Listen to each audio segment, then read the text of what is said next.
This is the Morichabi forest region and its vicinity in the Sundarbans. The forests which belong to this region are Shatjelia, Kumirbari, Mollakhali, etc. Geographically located between 20 degrees 30 minutes to 22 degrees north latitudes and 88 degrees 6 minutes to 89 degrees 6 minutes east longitudes, the Sundarbans is the largest mangrove forest in the world. Many rivers pass through this vast region covering 9,630 kilometers square. The Sundarbans consist of a total 102 islands, out of which only 34 are inhabited by humans. After the partition of the Indian subcontinent, the portion of Sundarbans that came to India was only a small part of the vast region.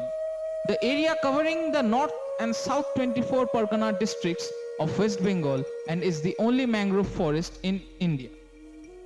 The region under forest cover is 4,210 kilometers square and the region encompassing the tiger reserve is 2,685 kilometers square. From Shagordip to Taki, this dense forest provides shelter to some of the most dangerous animals in the world. The forest is also abode to the Royal Bengal tiger. The local people believe that the only way you can escape this beast is to seek the grace of Bonobibi. Bonobibi culture is one of the major folk cultures of the Sundarban region. Bonobibi is a local popular deity in the Sundarban region. This culture is a result of the place of the deities in people's life and professions. Both Hindus and Muslims have collaborated to generate this culture. The woodcutters, Mole, or the people who depend upon collecting and selling honey and wax from the forest. Baule, Baulia, or the people who are known as the disciples of Bonobibi and the fisherman community are directly or indirectly attached to this folk culture.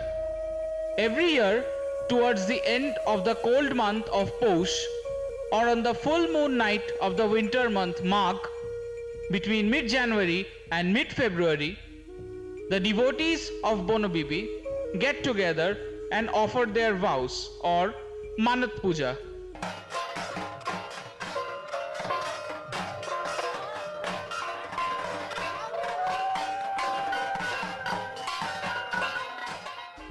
We are now in the Morichapi forest, where the people have come with offerings and prayers. A few days before the puja, those who have taken the vow to worship the deity collect leaves and twigs from the forest and build a shelter for her there. In an area where at high tide the land becomes part of the mighty river as it enters the sea, the shelter of the forest guardian deity is constructed a few feet above the ground to prevent the water from crossing the threshold level and entering the hut. An image of the deity is made out of clay. The worshippers row it out to the forest in a boat on the day of the puja. Earthen stoves are built and earthen pots put on the fire. Kheer is made out of rice and sugar in earthen pots. This is the Devi's prasad consecrated to the deity and then distributed among the devotees. How did Bonobibi come to this far-flung, inaccessible, dangerous forest infested by some of the fiercest animals on earth? The story goes that Dukhe, the first devotee of the Devi, was entrapped by Dokhin Rai. Dokhin Rai, who imprisoned and exploited Dukhe, had taken the guise of a tiger. Dukhe prayed to the deity to help him escape. When he fled the clutches of Dokhin Rai, he returned home. Then he begged at several places and with the collected alms, he prepared this Kheer Shirni which he offered to Bonobibi during the puja. From then on, the tradition is that no matter what the followers may be able to afford, the Kheer Shirni Prasad is a compulsory part of the worship. On the day of the puja, the followers observe a day-long fast to prepare their minds and purify their bodies for the worship. Generally, the puja in the forest is performed in the morning. After the worship ends in the forest, in the shelter built for the purpose, the people return to their villages. Then starts the worship of the deity in the village deora or temple. In most places, Bonobibi is never alone. There are two deities of the same height, one male and the other female. Besides, a boy is placed at the feet of the two figures to set light in the deity. The deities are the Devi Bonobibi and her brother Jongoli. The boy is Dukhe, the Devi's first devotee. At some places, Bonobibi is also seen astride a tiger. The deity is taken and kept inside the hut. 3 mounds of earth are heaped one beside the other. This is the place sacred to the Devi, her Than. The locals believe these Thans belong to Bonobibi, Jongoli and Borokhan Gaji. Borokhan Gaji was the son of Sultan Shah Sikandar, someone very close to Prophet Muhammad. He came to this country after he received the territories of the Bhati region from his father. He is one of the famous 5 Pirs. Some also believe that the Thans belong to Bonobibi, Dokhin Rai and to Dokhin's mother Narayani. Dokhin Rai was a ruler from the south, so he was called Dokhin. This was a logic explaining his name, according to Dr. Ashutosh Bhattacharya, a scholar who mentioned this fact in his work Bangla Mongol Kavyar Itihas. He was a son of the sage Dandabakhu. After the death of his father, his mother Narayani sat on the throne. Dokhin was a very tyrannical ruler, so he was often compared to a tiger. This is how Muhammad Khatir described Dokhin in his Johura-nama. According to the facts provided in Abdul Ghaffur's Gaji Sahibir Gan and Kalu Gaji Champavati Panchali, Dokhin Rai was the chief commander of the king Mukut Rai. After he got his own land, he became a ruler. According to Rai Mongol Kavya, written by Krishnaram Das, he was considered as god of his disciples. If one worships him, something good will inevitably happen to him. Whether these personas are real or not is doubted by many, but the story of Bonobibi and Jongoli acquiring the land of 18 Bhati or 18 Bhatis is very well known. Sundarbans is situated in the low tide portion of the river, so it is often referred to as the land of the Bhatis. It is believed by many that Bhati is a portion of land surrounded by water on all sides. The figure 18 has special religious significance for both the Hindus as well as the Muslims. 18 has sacred associations with both the communities, like the 18 Puranas and the 18 Mukams. This is the reason why Sundarbans is often referred to as the land of the Bhatis. In the swampy mangrove forests, where man has to respect, love and battle nature from moment to moment to eke out a living, the story of Bonobibi is one that weaves the hopes and fears of daily life into a structure of belief and practice. The evil ruler Dokhin Rai may have been a zamindar, or he may have simply been the dreaded Royal Bengal tiger from whose domain the local people must wrest their livelihood. The exploitation by the upper castes and upper classes and the danger of the forest both may have prompted the common people to search for a force or a power associated with their lives and professions. This need is answered by Bonobibi. The story of the origins of Bonobibi is narrated in the Puthi or manuscript. But its spread in this difficult terrain was not through reading but through performance. Johura-nama, the manuscript containing the origin of Bonobibi, is not only a written text. It is also the source of the Bonobibi Jatra or performance.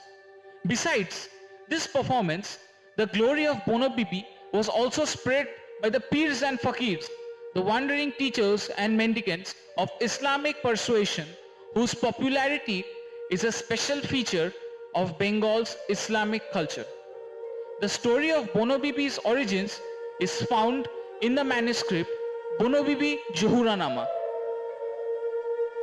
Its composer, Boyanuddin, is venerated as the writer of the tale.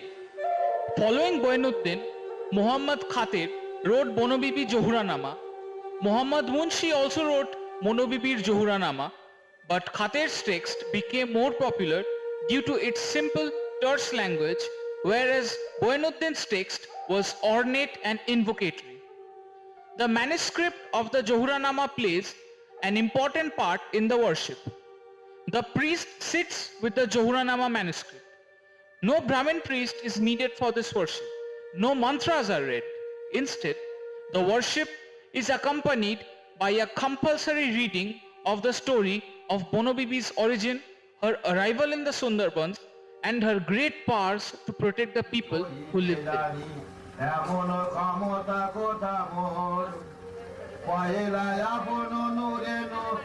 নূর নবী পয়দা করে ফের সেই নবীর নূর হইতে 14 ভুবন বিচে যত কিছু সয়ে আছে সিজিলে নয়া কোন কৃপাতে আখেরে দুনিয়া পরে আহে দিল শুলো করে ভেজে তারে শহর মক্কায়.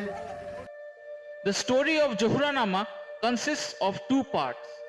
The first part begins with the story of Berahim, a respectable man of the city of Mecca, and his wife Ful Bibi.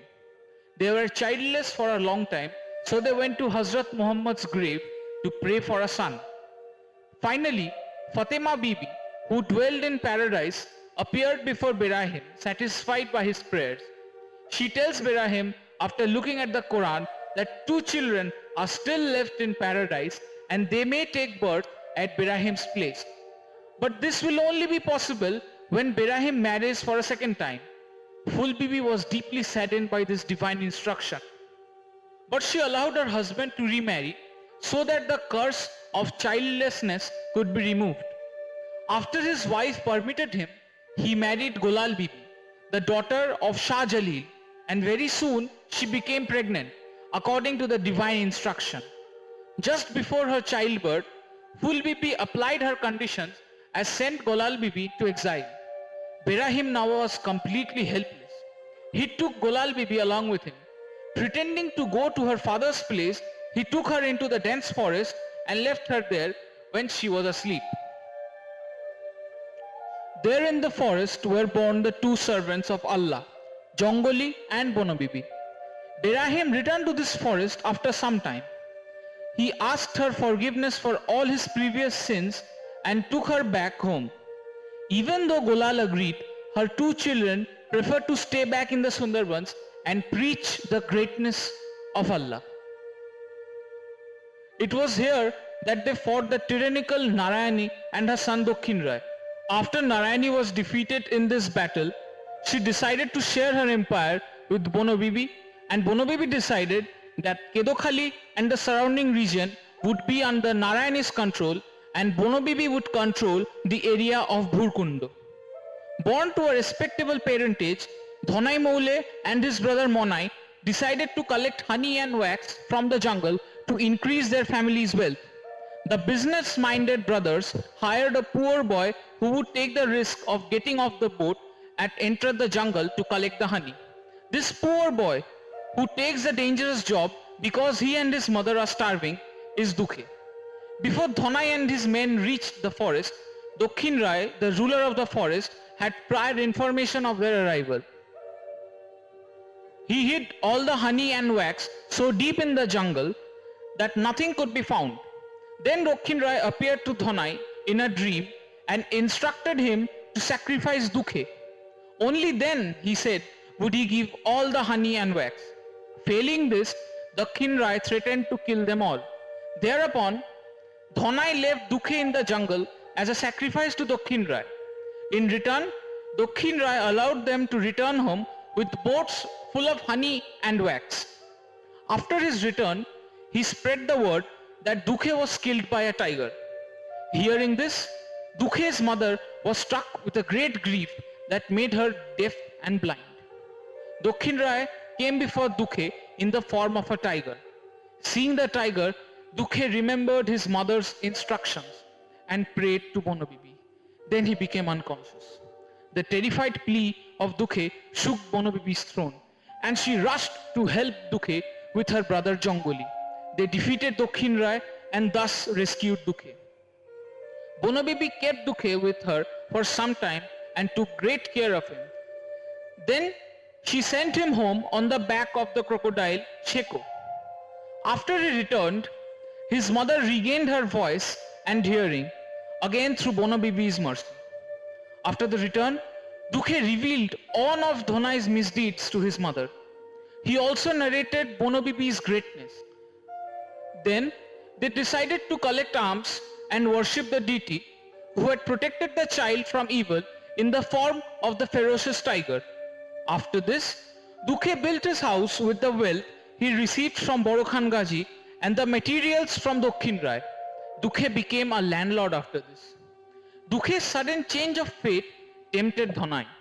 He wanted his daughter to marry Dukhe as a form of repentance for his previous misdeed.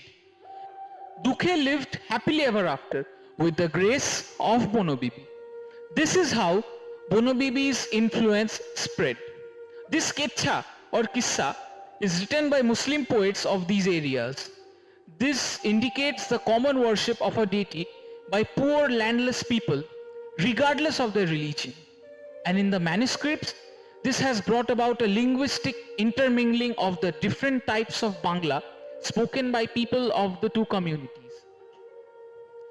The script used to write Arabic is the Semitic script, written from right to left. The Jahuranama manuscript is written in Bangla alphabet, but it also begins from the end. Thus, the last page of the manuscript is actually the first. Various Arabic, Persian and Turkish words mingle in the text with many Sanskrit and local words. This is not the kind of Bangla that is spoken in the city. It is one of the few instances of such writing still read and performed in West Bengal today. According to Dr. Sukumar Sen, this type of writing was initiated in Bengal in the 18th century in Dakshin Rai, the southern part of the Red Earth area in Bengal. Sen notes the poignancy of the language affected by the Muslim poets' mingling of local elements with the Perso-Arabic. But he also discusses its role as part of the way in which newly formed cults of local gods and goddesses entered the established pantheon. However, the lives and practices of the people reflected in the Jahuranama proves also that the text has historical and ecological value as well.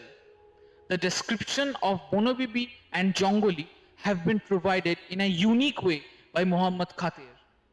Bono Bibi as a deity has no communal identity.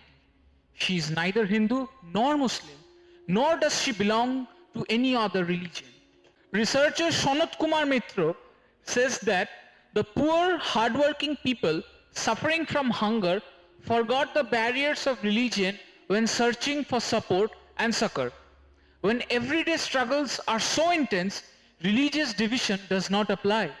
And this is the crux of what we are investigating, the Bono Bibi culture arising from the syncretic religious beliefs of these people.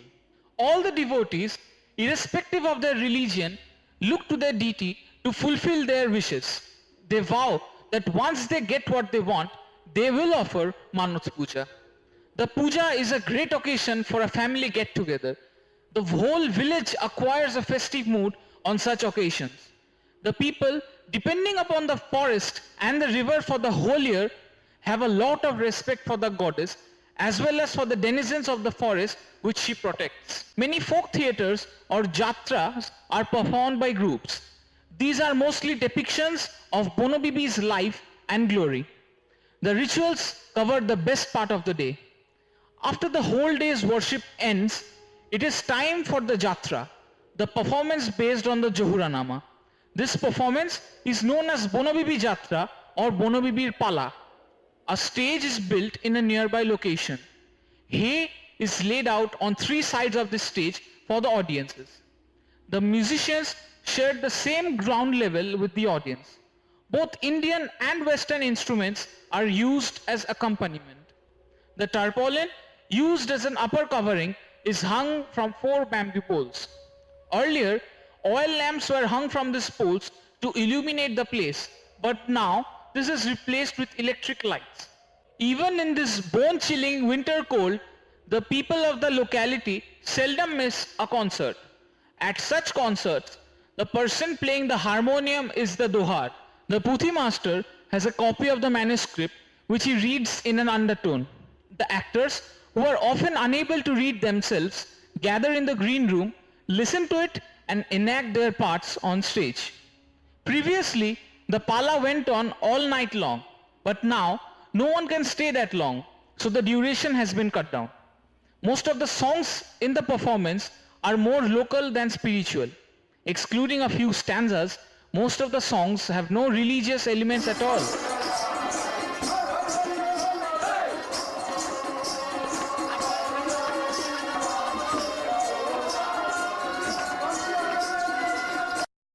Like the Johranama, the performance is also meant to rouse spirituality among the masses.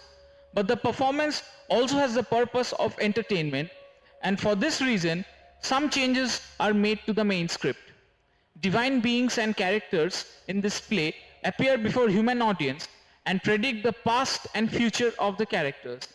They reveal the reality about many of the characters as well. The songs, acting like a classical Greek chorus, help in the plot development. Local boatmen or Maji are stock characters. The scenes involving them provide comic relief and offset the serious discourse of the main plot. Their antics on stage attract quite a few. The poverty-stricken people of this region have to work hard to earn their living, and this festivity comes as a relief in their difficult lives. For a day, they forget all their troubles in a mood of festivity. We can join the journey to the land of the Royal Bengal tiger and the abode of the great Bono Bibi in these selected scenes from Bono Bibi Jatra.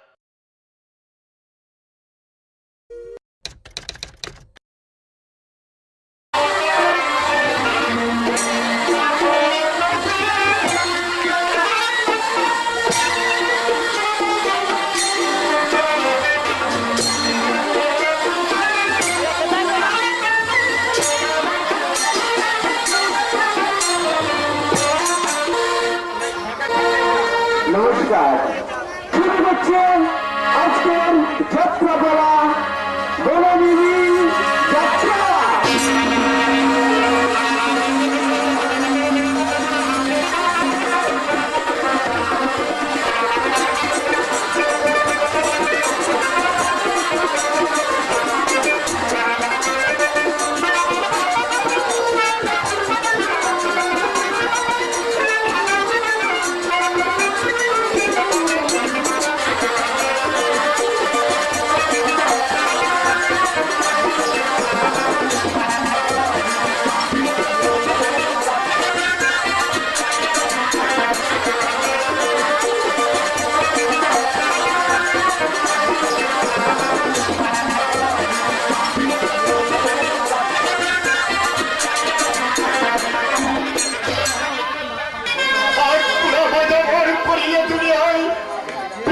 ফুল ফলে গাছ সবারই পায়, তাহাতে জননী কষ্ট সর্বলোকে কয়, সেই মতো মোহ দেখি যে এখন অগ্নিতে সরকারের বিরহ করি গো পথ।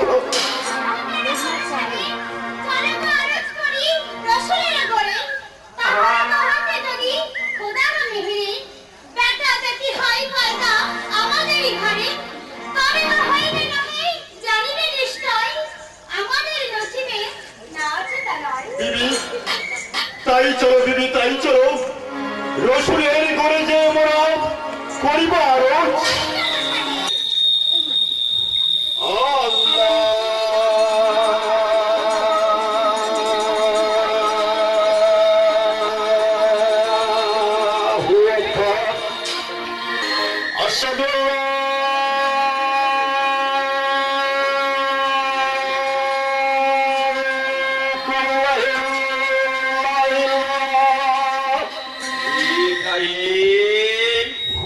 আমি তোমাকে কইয়া জানাই, ফুল বিবির গর্ভে কিন্তু সন্তান হবে না। ঘোষণা করিলে সারি তবে কেন খাটি, তাহলে উনারে বৈধ হবে যাবে কি? এটি নবীর আদেশ, আমাকে ঘোষণা স্বাধীন করিতে হইবে, তাহার তোমাদের বেটাবেটি বৈধ হইবে আমার। তোমরা তোমরা তোমরা নবাব ইব্রাহিম তোমাকে ঘোষণা স্বাধীন করতে হইবে। নবীর আদেশ মতো আমাকে ঘোষণা স্বাধীন করতে হইবে, তাহলে বেটাবেটি বৈধ হইবে আমার। কিন্তু কিন্তু কার বেটিকে আমি করিব স্বাধীন? আমার হচ্ছে জলিল ফকিরের নামে একজন ফকির আছে, তাই বেটি বলালে তুমি কারো গিয়ে স্বাধীন, তাহলে উদারে পয়দা হবে বিনা বেটি। আমি চাইলে কি ফুল বিবির সামনে সেই সুরিয়ার হান বাড়ি কি কই পাচো? ফুল বিবি, ফুল বিবি, বিবি বিবি,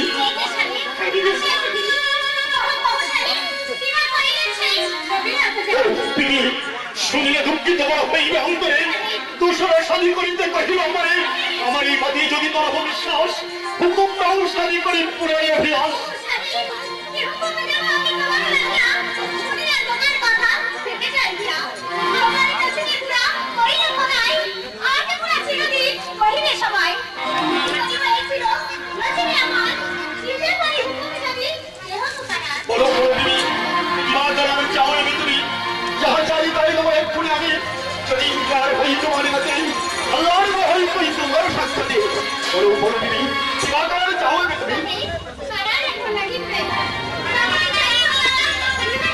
আচ্ছা তাই আমি করে স্বীকার, তবে আমি আসি শুভকর্ম করি যে সত্তা।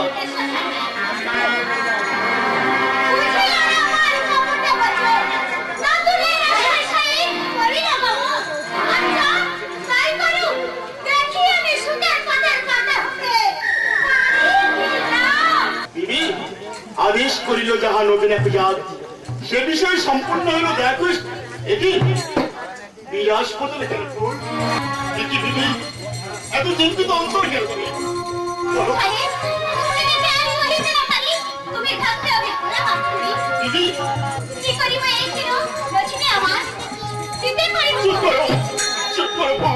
একটু আগে তোমার কথা মতো আমি দ্বিতীয়বার গ্রহণ করেছি, আর আজ তোমাকে এত বিষণ্ণের মধ্যে আমি দেখছি কেন? বলো কোরআনকে তুমি পেয়ে কি শুনতে নাও?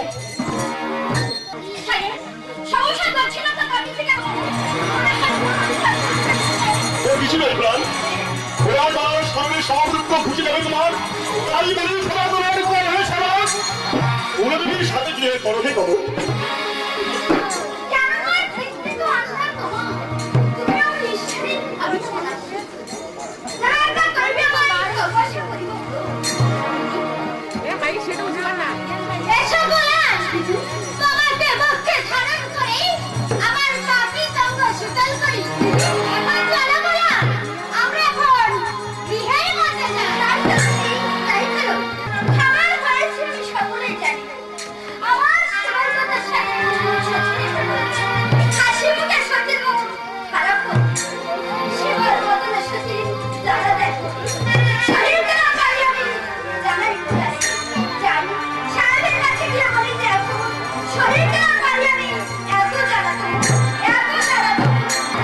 অশান্তির সংসারে মানুষ যতই চেষ্টা করুক না কেন, শান্তি কোনদিন ফিরিয়ে আনতে পারে না।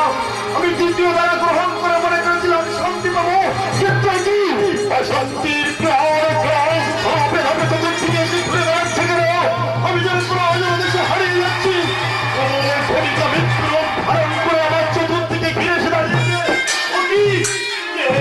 কে ঘুরে দাঁড়িয়ে অট্ট হাসি হাসিছ? কে তুমি কালের পোশাকে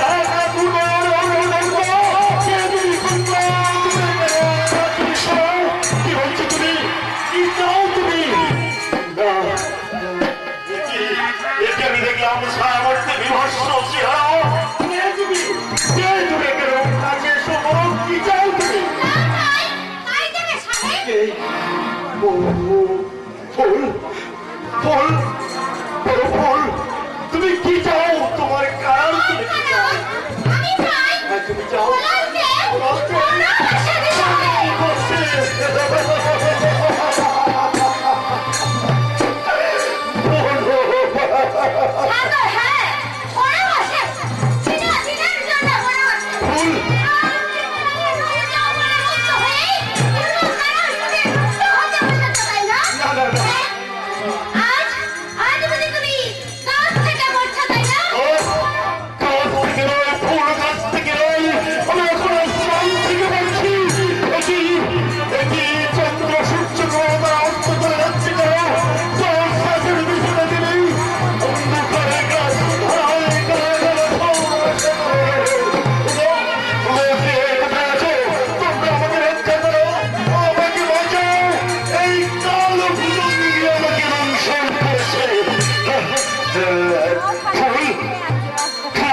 কথা রাখবে ভুল।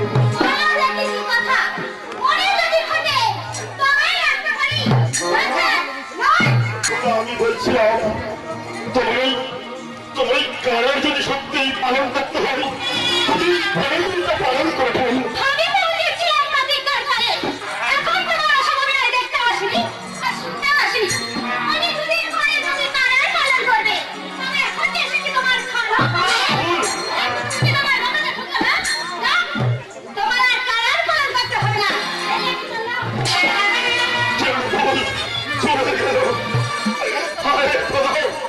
এই নারী কারাগিনী সভার সামনে নেই সাপের মতো পুরুষদের এই নারী পর পুরুষদের নারী সহ হাজার নারীর কথা কোনো চিন্ত দ্বারা গ্রহণ করে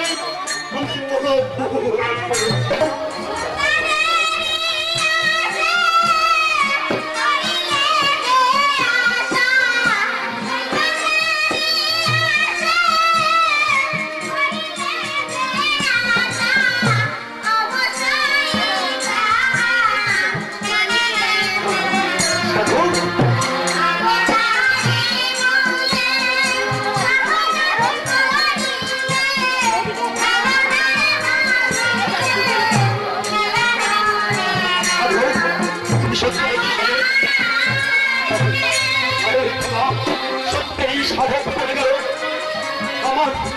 আমার পক্ষে পুত্র সন্তান জন্মগ্রহণ করবে তোমার ইচ্ছাকে পূর্ণ করে দেওয়া।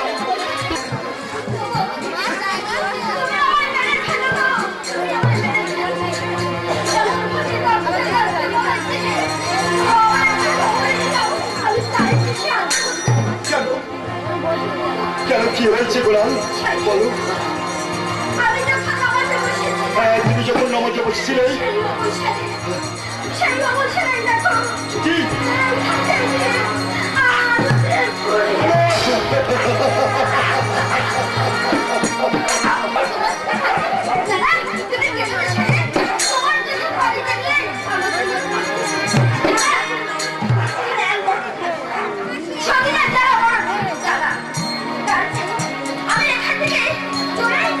আচ্ছা গোলাম তুমি তো অনেকদিন তোমার পিতৃলয়ে যাওনি তাই তোমার কি পিতৃলয়ে যাওয়ার জন্য একটি বারের জন্য ইচ্ছা জাগে না গোলাম?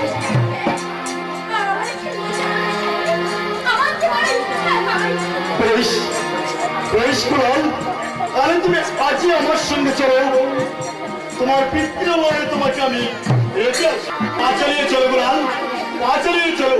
দেখো সামনে গভীর অরণ্য চলো আজ আমরা এই বড় মাছের দুজনে মিলে একটু ঘুরে ঘুরে দেখে আসি।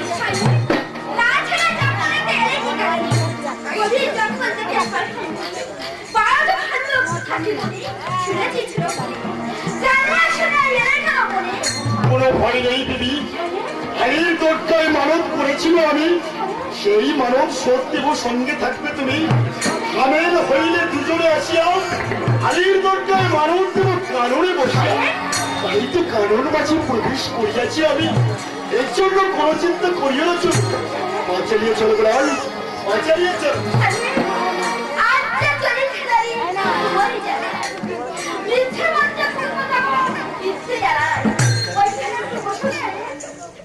তাই চলো দিদি সত্যিই দেখি অবসন্ন শরীর যে তোমায় এসো এসো বিশ্রাম করিবে বলেতে আমার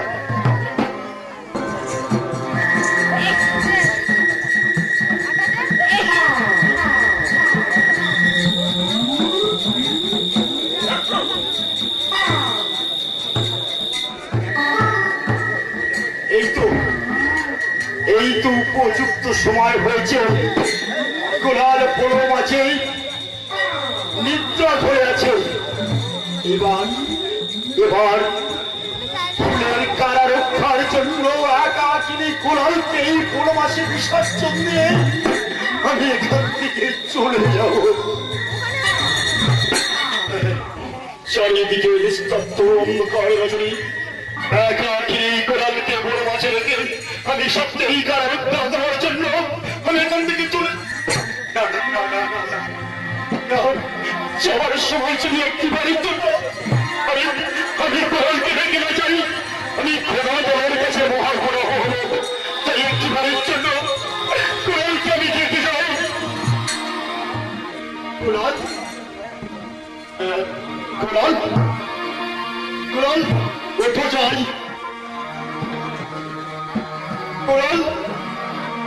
এসে যাই। আজ যার অন্তরে নিজ যার অন্তরে এই মাঝে বিসর্জন দিয়ে যাচ্ছি খোলা।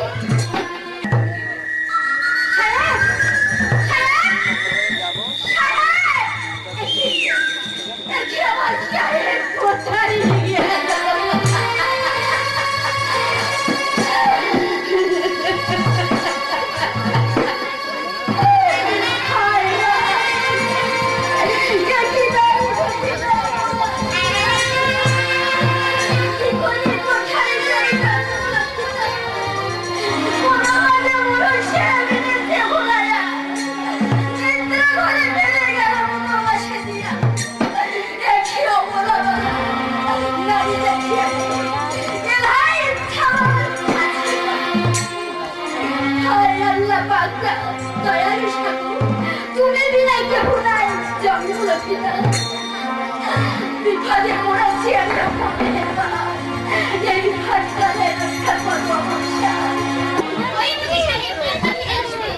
মনে হয় না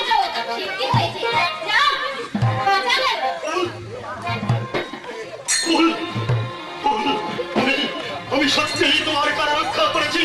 তোমার কথা মতো আমি তোমাকে চিরতরে নির্বাসন আমি দু চোখে অন্ধকার দেখছি। আমাকে একটু অন্যার মহলে নিয়ে চলো বোন, আমাকে একটু অন্যার মহলে নিয়ে চলো। আমি একটু বিশ্রাম করবো।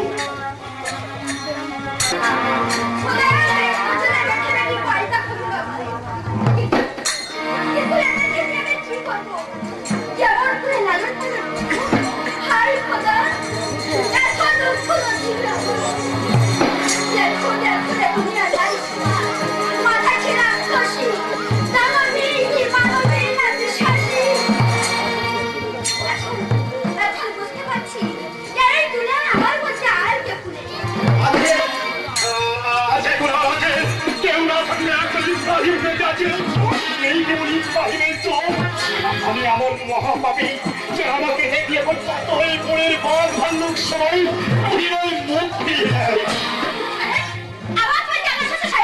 আমি তোমাকে গিয়ে ফিরিয়ে নিয়ে যেতে এসেছি।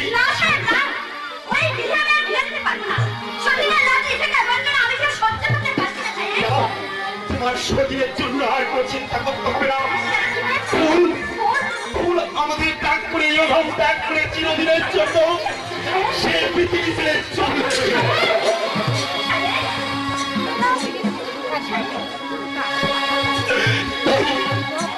চার যেমন কর্ম তার তেমন শক্তি ফল দূরের খোলা তোমার মালিকের কাছ থেকে পাও না, তাই সে পেয়েছে তার উপরে শাস্তি। বিনা কারণে তোমাকে দিনের পর লাঠি শেখাবেন করা গেছে। তোমাকে এই বড় জঙ্গলে কতদিনের জন্য ঘুরে বেড়াতে হয়েছে। সেই নিষ্ঠুর খোলার নির্মম পরিহাসে সেই পৃথিবীতে চলে গেছে। তার জন্য তোমার কোনো চিন্তা করতে হবে না। চলো চলো, শরীরের কথা চিন্তা ভাবনা না করে আমার সঙ্গে ঘুরে ফিরে চলো। ওই দুটি ফুলের মতো পবিত্র শিশু সন্তানকে এই কবির বনবাসে রেখে আমরা ফিরে ফিরে যাই। চলো ফুল দীর্ঘদিন আগে আমি যখন আয়োজন নামাজ করতে বসেছিলাম, আমি দেখলাম এই ওই শিশু সন্তান শুধু মানব নয়, দানব নয়, এরা সেই নিষ্ঠুর ঘোড়ার নির্মম পরিহাসে এদেরকে প্রতিভাগিনী পাঠিয়েছে ঘরে করতে। এদেরকে বড় জঙ্গল বদ্ধ করার জন্য আমি আসি স্বপ্ন নিদ্রা করে বইয়ের মধ্যে দক্ষিণ নয়। তাই সেই দক্ষিণ রায়কে ধরার জন্য এই শিশু সন্তান জঙ্গলে আরেক চৌরবর্তী ফলদিনী বইয়ের মাঝেই সবসময় থাকে। যে তাদের নাম স্মরণ নেই সেই চিরতরে মুক্তি পাবে। আর এদেরকে আমরা যদি আটকে রাখি সত্যি খোদা তোমার কাছে আমরা অপরাধী হবো। তাই আমাদের ত্যাগ করে এই শিশু সন্তানকে গভীর জঙ্গলে রেখে চলো আমার সঙ্গে ফিরে ফিরে।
মুক্ত নির্মলতা মৃত্যুমুন্দ হইছে মনুষ্যবিরাম তামসরে সুন্দর জায়গায় যাও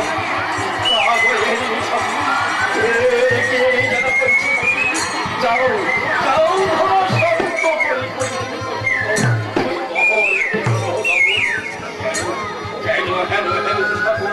তবে কি সত্য হবে ভালো মন্দ তো সাহস নাই করিয়া চলে এবার রাজা করে করিতে পারি এমনই হইল পারে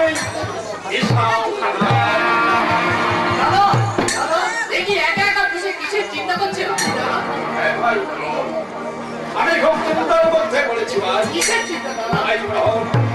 এতটাই বসে বসে আমাদের যে সমস্ত সঙ্গীত রক্ত ছিল বিভিন্ন রকম বিরাট জগৎ থেকে এটাই ভাবছি যে কোনো ব্যবসা আমাদের ভাবতে চান মহল ব্যবসা করে প্রচুর অর্থ অর্জন করে তাহলে আপনি কি সেই মহল ব্যবসা করতে চান? আগে সেটা আমার কারণ কি আছে ভাই সে তো আমাদের কোনো মন থেকে সবাই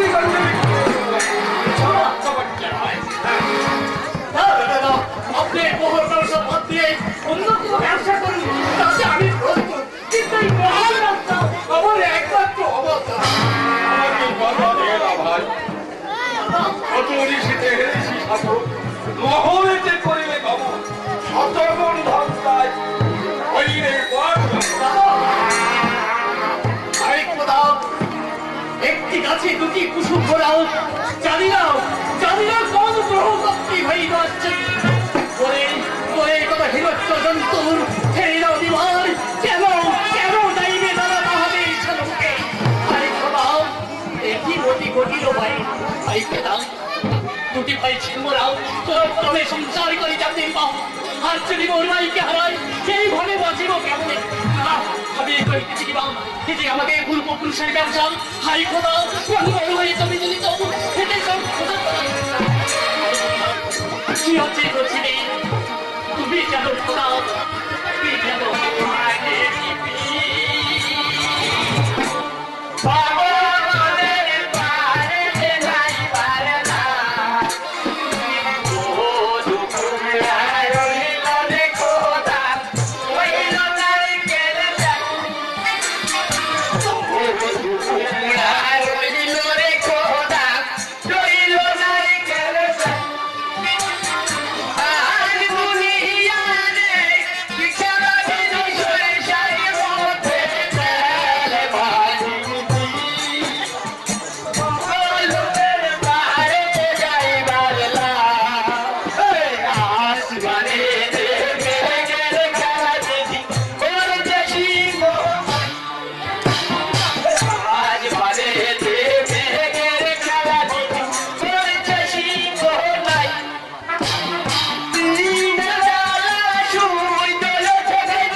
ওদের কাছে গিয়ে জিজ্ঞাসা করি নাকি ওরা মহলে যেতে পারে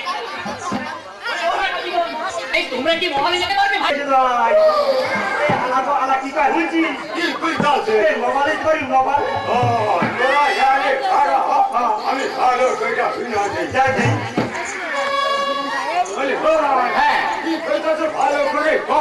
এই বলছি ভাই তোমরা কি মহলে যেতে পারবে মহলে টাকা করি পাবে আচ্ছা ঠিক আছে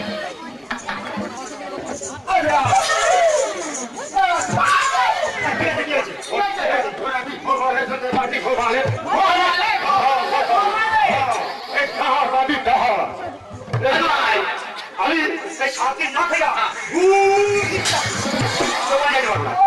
এই দাদু ভাই, আমি না 14 দিন না খাইয়া ভিড়ে শুয়ে থাকবো, তোমার আমি যাইব না।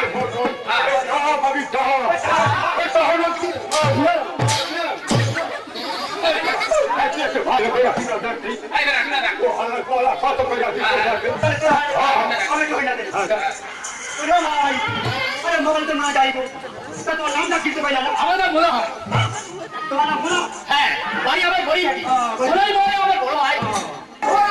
তোমার বড় ভাইটা কি হয়েছে? কত কইরা তোমাকে সেইটাই কর। ঠিক আছে, তোমরা 20 টাকা করে পাবো, ঠিক আছে 40 টাকা করে পাবো। হ্যাঁ, কিছু পশু কি না পশু এখন চলে করে চলে যাও। আচ্ছা আচ্ছা, একটু 10 সময় করে কথা বলতে তুমি জানে ধরো লোক কাজে কাজে হিসাব করে আচ্ছা ঠিক আছে, তাই যাই। আচ্ছা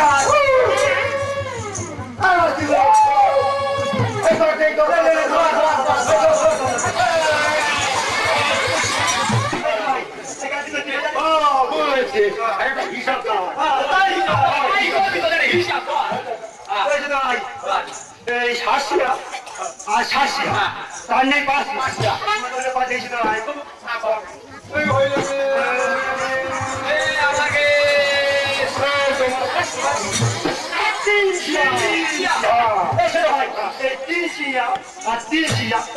কতটা পাঠিয়েছি তো ভাই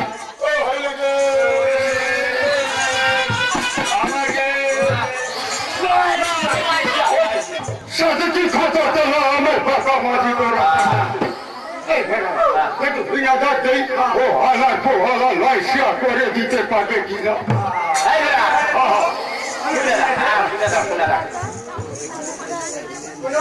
হ্যাঁ, তুমি লয়সিয়া কিন্তু লয়সিয়া এই দিনের মাসে এই জন্যই কথা বলে তোমাদের ঘরে ভাত থাকে। হ্যাঁ, লয়সিয়া করে দিতে দিতে পারো আচ্ছা ঠিক আছে। এই সাধু ভাই, ভাই বাবা নেই গেলিস? চলে এসো, দড়িহাটি ধরেই মহলে বাড়ি চলে এসো, আমি আসি।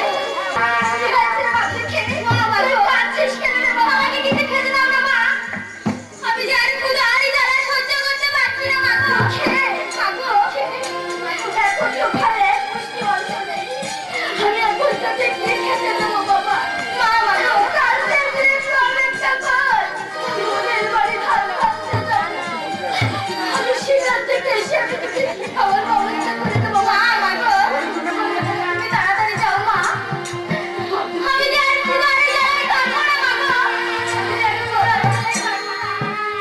কতবারই চেষ্টা করলাম এত মহলে যাওয়ার শিকার যে কোনো একটা ছেলে ছোট হয়ে ওই বাড়িতে দুঃখে যাবে একটা ছেলে মহলে নেই দুঃখে দুঃখে বাড়িতে আছো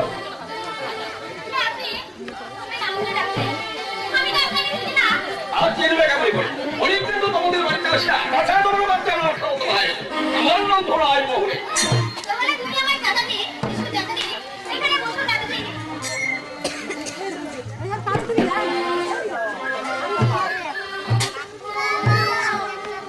তোকে তো এর মনে হয়েছে দেখছি এখন তোমাদের সংসার কিভাবে চলছে আমাদের সংসার কেমন করে চলে দাদাদি? তাহলে শোনো দাদাদি,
আছে এখনো করে গরু চড়িয়ে খাচ্ছ তাই কাজ করে আর কে বসে কাজ করে আমার সঙ্গে তো অতি যত্নে তোমাকে আমি রাখি আর তোমার ব্যবসা আছে সেও তোমাকে শিখিয়ে সে খুব ভালো ব্যবসা তোমার আমার বাচ্চা কারণে ব্যবসা করে সেটা হয়ে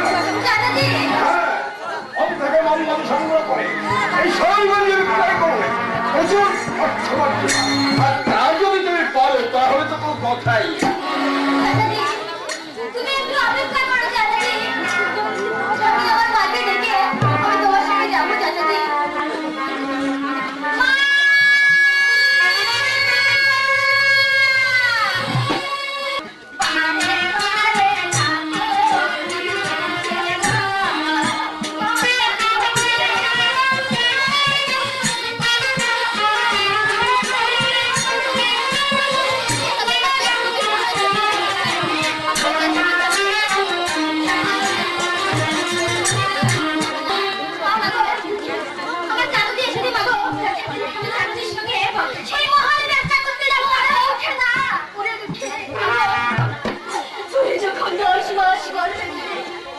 তখন আমি খুশি হয়ে তুমি আমাকে কেউ সাহায্য করে আমি এই পরের বাড়ি ভাড়া দেওয়ার চেষ্টা করি আর তুই কোথায় পেলি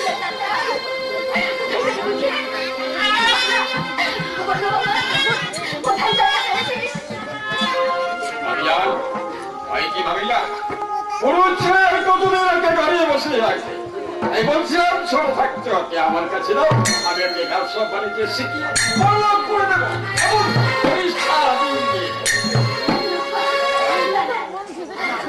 পরের বাড়ি ভাড়া ফেলে ভিক্ষা করছে তবু আমার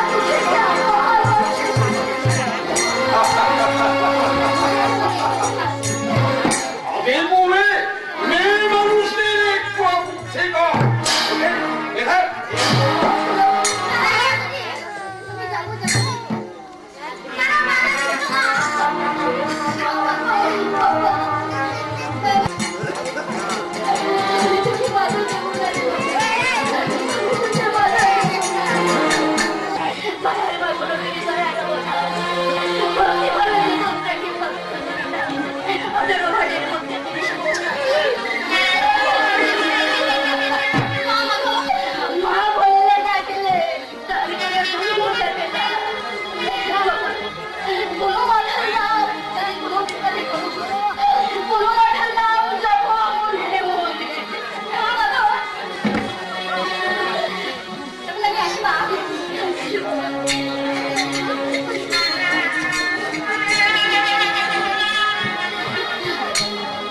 আমরা এখন আসি ভাবিয়ার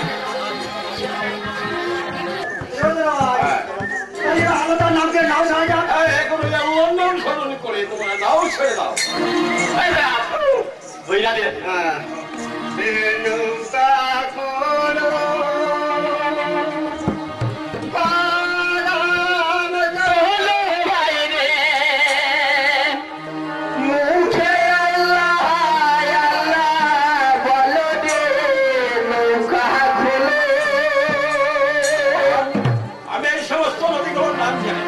এই সমস্ত নদীগুলোর নাম তোমাদের বলে যেতাম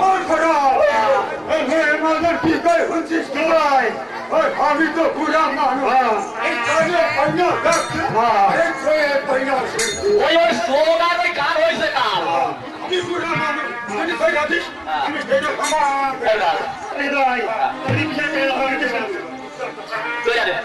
শুনো সবে নদী নদীর নাম যাই বলি শোনো সবে নদিয়া নদীর নাম যাই বলিয়া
শখের আর এই শখের হাতে সঞ্চয় লাগে কত শত সাহায্য বাড়ির সবাই জানাও আসে তার খাবারে খাবারে আর পর আসে তার ইদাল তেল করে পুজো বন্ধুরা যা কেমন উৎসব সে সেই বড় বন্ধু বাড়ি আসে কিছু টেকার গিয়ে করে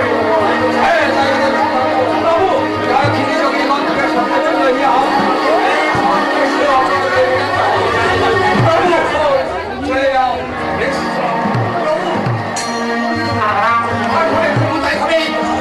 আমি যদি সেই দপ্তরকে কোনদিন ভারী হই পারি আমি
তারপর এমন শক্তি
পাই এখন কি করা যায় বলছো শুনি একটা যুক্তি আছে তোরা ভাই এখন লয় যায় না সবাই না খায়া খুঁজা থাকতো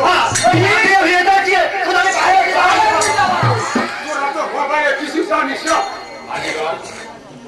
আর সাধু ভাই না খেয়ে সে ওর কি হবে আর সেই তো আমি সব জানতে পারবি তাহলে চলো সকলে নৌকায় গিয়ে সারি কি দুঃখ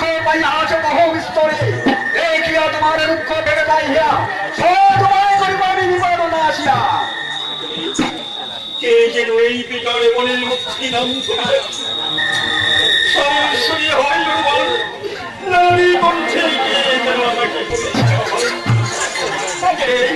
এ মা তুমি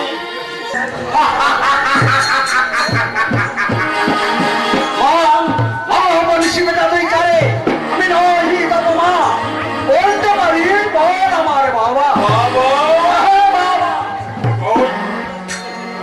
এ তুমি প্রভু দেখা দিয়ে করো মুড়ি সন্দেহ ভঞ্জন তোর দুঃখ দূর করিবার করে তুই আমার চেষ্টা দণ্ড মুক্ত মানে ছিল ভাগাই দক্ষিণ নামে নাম বীর সাহেবের নামে রয়েছে বীর সাহেবের নামে বসে প্রায় তার কাছে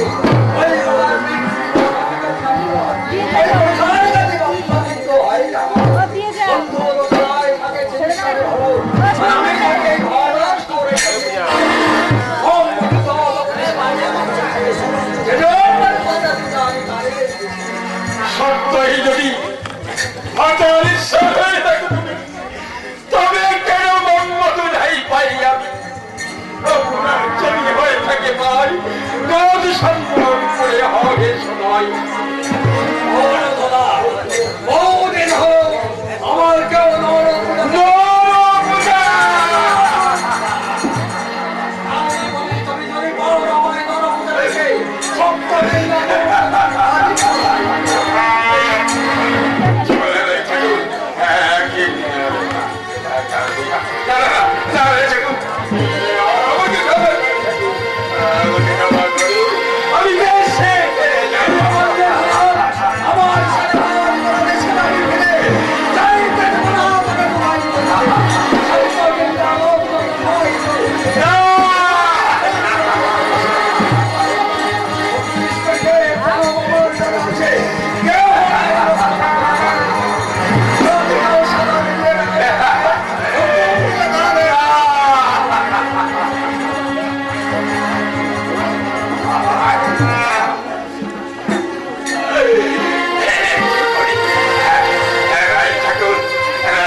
তোকে ছাড়া আমি কেউ নাই তুই খেতে কেউ থাকবো তুমি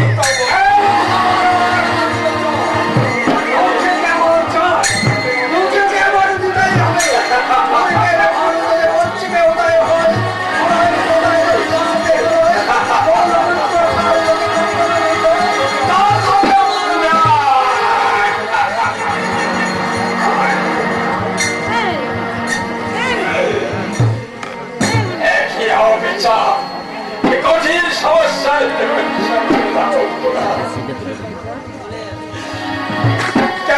করে কথা উচ্চার করবো যে আমি ভালো ইচ্ছে কেন তোকে নানা কথা ভুলি আমি মনে করেছিলাম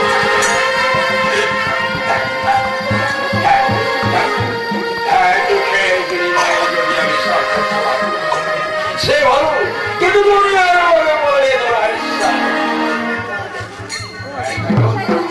দুঃখে কেউ দিয়েছে কেউ যাবে ঘোরা করে না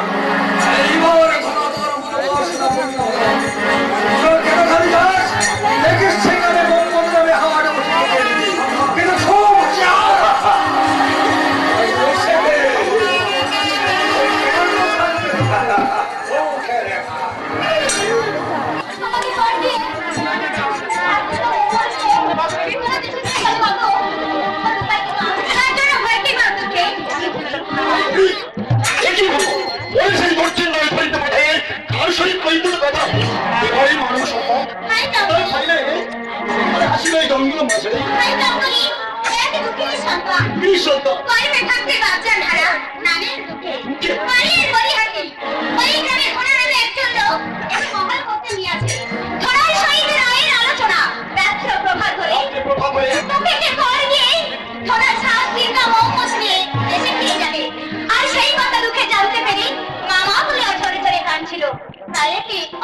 দেখতে এসেছি ভাই। এইটুকু দুঃখ বস্য পাও তাহলেও চালিয়ে দেখো। না না হরিণ, আমি অনেকদিন থাকতে পারছি না হরিণ। ভাই চম্পলি, দেখাতে পাওয়াই পারে। না না হরিণ, আমি সেই দুষ্ট হইতে সারা ভরতন্য তন্য করিলাম সম্ভব, কিন্তু কোথাও তো আমি পাই নাই দেখা। এইবার পেয়েছিস না বাবুকেই সকাল তোলাই মৌনে তোকে যদি নিয়ে যাই কেন যাই, আর তোকে যদি সেইখানে নিয়ে যাই কর যখন রাক্ষস মেয়েটা আসবে আমার মনে নেই, আমি সীমানে থাকিব দিকে পড়ে। যখন আমি বানাতে পারিব সাক্ষাৎ কোনো কথাই আমাকে এসে হাসি বৃক্ষের গাইতে অন্য আছে রাক্ষস বৃত্তি চিরতরে করিব সাধন। ভাই, দুঃখের যেন কোনো প্রকার ক্ষতি নাই না হয়। না প্রিয়, আমি এই দুঃখের কার করে ছাড় মুক্তি চুক্তি করিব। এই জীব তোরা তবে কিভাবে করিতে পারো দুঃখে আমাকে পাশ এইভাবে তো ভেঙে পড়ে তুলে নেওয়া যায়। একটা চুক্তি আছে তো ভালো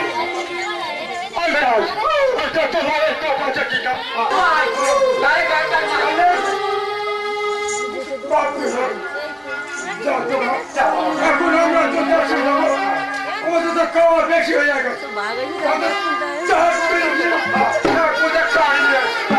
না না বাবু ভাই, আমি কিছুতেই মন থেকে কাজটা নিয়ে আসতে পারবো না বাবু ভাই। আমি বলছি আইনঘাত ওই তোমাকে দাদাজি, এত নিষ্ঠুর করো না দাদাজি। আমার হাতের গন্ধ মুক্ত করে দাও দাদাজি। আমি নিশ্চিত হবো তোমাকে বিষয় নিয়ে এসে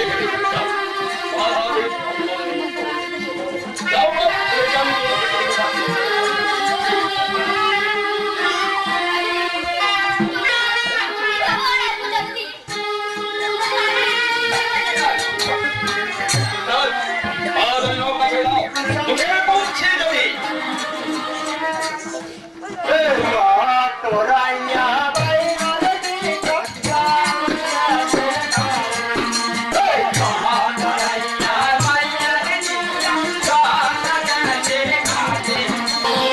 আমাকে ছেড়ে যেও না দাদাজি।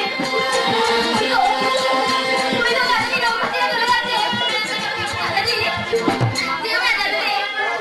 দাঁড়াও দাদাজি।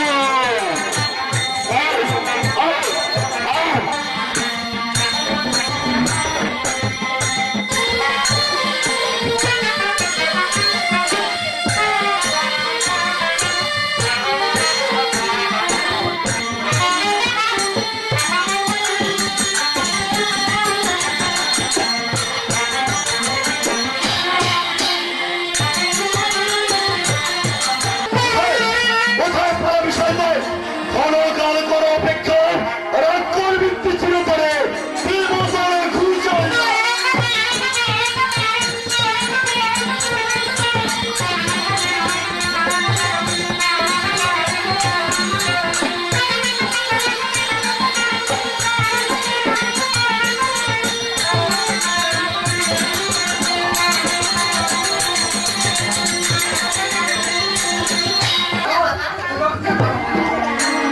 ভগিনী ভগিনী, এই সেই দশটা দক্ষিণ নয়, ওনার সাথে যুদ্ধ করে হইয়া পরস্ত অডিয়াশ্বরী বন্ধুর কাছে লইয়া আসে আসছিল। তাই তোমার গায়ে তোমার পাশে রয়েছি ভাবলি ওই অত্যাচার বন্ধের কিভাবে হবে সাজা। শান্ত হও ভাই চম্পলি। তুমি কি বলখান জানো? আমার নাম বরখান গাছ, আমার আব্বা জনের নাম শাহ শেখাইয়া। বহুদিন গেল তিনি পরলোকে গেছেন মা। বন্ধু তুমি তোমার কাছে ক্ষমা চাই। না, অত্যাচারী বন্ধের নাই হবে ক্ষমা।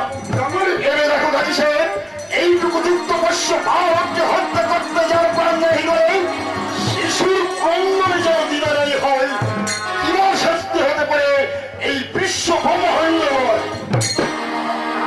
আরে আমি কেন আমার দুধের বালককে হত্যা করতে উদ্যত হয়েছিলাম? মা, তুমি আমায় ক্ষমা করো মা।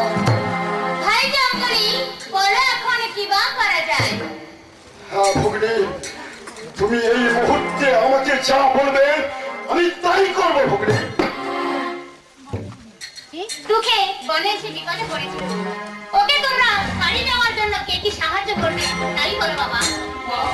তুই যদি বাড়িতে আমার নাম ছাড় করি তখন ওকে আমি 7 মিনিটে টাকা দেবো মা। এসো বাবা। আমার নাম স্মরণ করলে আমি তত বলতে পারবো। এসো বাবা। পার্বতী, এখন তোমার সকল অভাব পূর্ণ হয়েছে, এখন তুমি দেশে ফিরে যাও বাবা।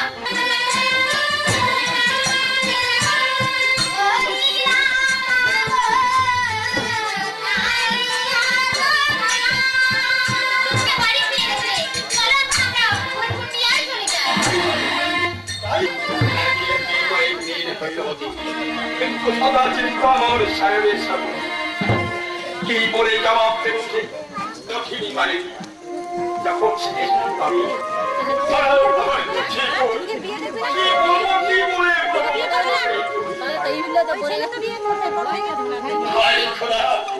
আমার বাপের সাথে আমার কি হবে আমি কিছুই ভেবে পাচ্ছি না।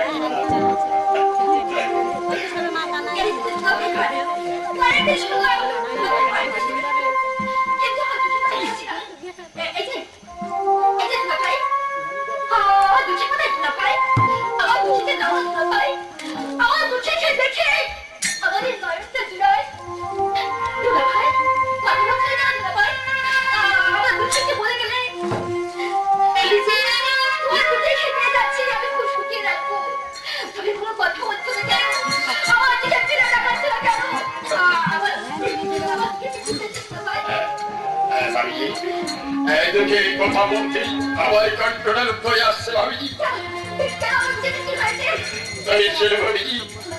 আপনার দেখুন সবাই নৌপদে ঘুমিয়েছিলাম সেই অবসরে দুঃখের গানগুলোতে কষ্ট ভাঙতে হয়েছিল তাকে বাগে ধরেছে।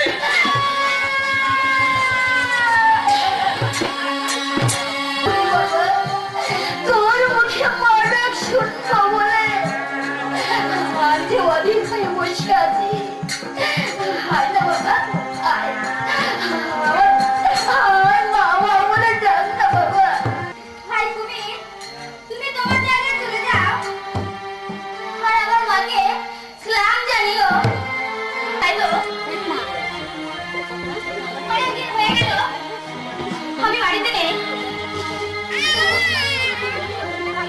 এই তো আমার বাড়ি। কই কাউকে তো দেখছি না, আমার মা কোথায় গেল? কে কি? কে কে এখানে শুয়ে আছে?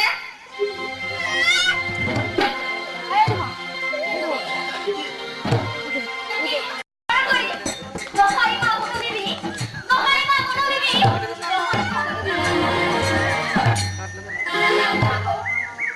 দুঃখে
শঙ্করের ডালিম তলায় 7 লক্ষ টাকা আছে, তুমি ইচ্ছে মতো তুলে নাও এবং ঘর বাড়ি বানানোর ব্যবস্থা করে ফেলো। তোমার তো সকল অভাব দূর বাবা। তুমি বিশ্বকর্মাকে দেখবে কি? তুমি খাওয়ানোর ব্যবস্থা করো বাবা। ঠিক আছে মা। কোথায় বিশ্বকর্মা? বিশ্বকর্মা